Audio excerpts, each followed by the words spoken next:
Sebelum terjadi COVID, dunia ekonomi mengalami guncangan cukup besar di mana perilaku milenial dan zilenial yang saat ini usianya antara 10 sampai 23 tahunan, para teenager plus minus, dan kaum milenial yang usianya antara 23 sampai 40 tahunan mempunyai perilaku yang berbeda dengan generasi di atasnya, kaum generasi X dan baby boomer. Generasi milenial dan zilenial disebut generasi digital. Mereka ngacak-ngacak cara berbisnis kaum kolonial generasi di atas mereka. Generasi digital itu kejam. Mereka membunuh banyak hal. Yang dibunuh adalah apa yang generasi atasnya lakukan, mereka tidak lakukan lagi. Salah satunya yang dibunuh adalah perkantoran, jam kerja kantor, bentuk organisasi kantor dan usaha. Semua nggak seperti dulu lagi. Dunia bisnis terlalu formal, pakai absen misalnya, atau HRD-nya yang ketat, kecuali pabrik. Mereka nggak suka dan nggak mau melakukan itu. Pokoknya mereka mematikan dan merubah hal-hal yang disukai oleh orang tuanya. Misalnya lagi, perilaku suka traveling, juga suka bosenan, sehingga tempat tinggal sukanya pindah-pindah, kerjanya pindah-pindah, nggak baca buku tapi nonton, nggak baca koran tapi sosmed, nggak punya mobil tapi light asset yang dipakai atau sharing car dengan platform transportasi, suka nampang dan traveling belusukan paket murah meriah.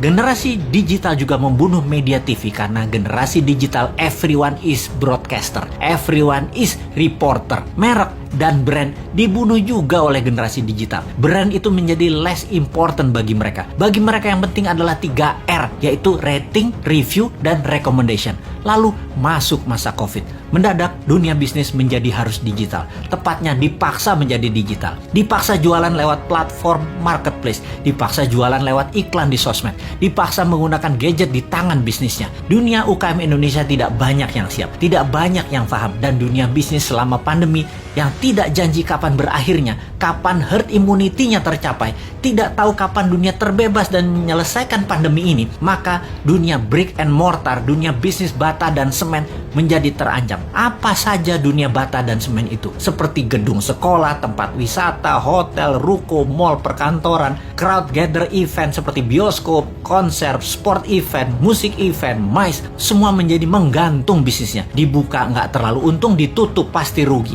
Bisnis semen dan bata karena pandemi, pengunjungnya dan aturannya sering on off. Akhirnya mereka harus segera pivot. Hiburan pindah ke rumah, pindah ke tangan, pindah ke gadget. Pokoknya semuanya pindah ke digital. Inilah masa killing time bagi bisnis yang tidak bisa pindah ke digital. Bagi yang lambat beradaptasi, siap-siap gulung tikar. Catatan ya, COVID akan berada bersama kita selamanya. Pandemi biologi ini tidak akan selesai karena bisa saja bukan hanya virus ini mutan, namun virus lain lagi terjadi yang selama ini diam-diam saja, lalu terancam dengan adanya vaksin, maka mereka kemudian melakukan mutasi. Flu bisa menjadi virus yang mematikan, bisa saja terjadi. Ebola, SARS, AIDS, semua bisa bermutasi dengan vaksin di tubuh manusia. Siapa yang tahu?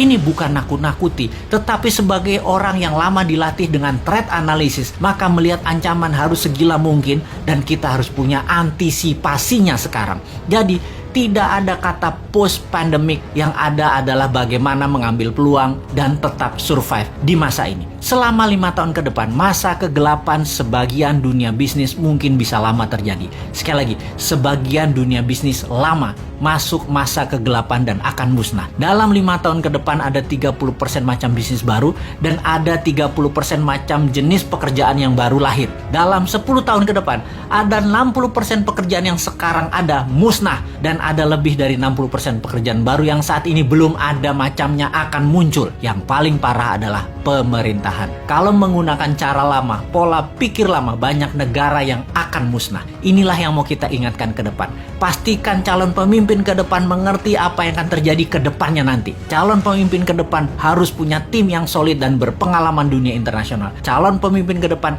tidak hanya dia populer, tapi dia paham dan terbukti bisa menjadi pemimpin visioner dan leader yang tegas. Kalau dilihat di etalase saat ini yang akan memimpin ke depannya, masih banyak hal yang harus mereka buktikan. Seperti yang saat ini deh, ternyata di awalnya sangat bagus program kampanyenya, baik incumbent maupun penantangnya. Ketika keduanya bergabung dalam satu wadah, sama COVID aja keok. Sebelum COVID aja sesungguhnya sudah tren turunnya. Tambah COVID, jadi minus. Tambah lagi, kalau perang Tiongkok-Amerika jilid 2 terjadi, bengek bernegaranya pasti. Tambah fakta lain lagi, yaitu perang biologi pandemi ini berkepanjangan. Kejet-kejet gejala stroke bernegaranya. Belum lagi, yang sejak 4 bulan yang lalu kita dengungkan, perang cuaca yang bisa membuat kelangkaan pangan terjadi.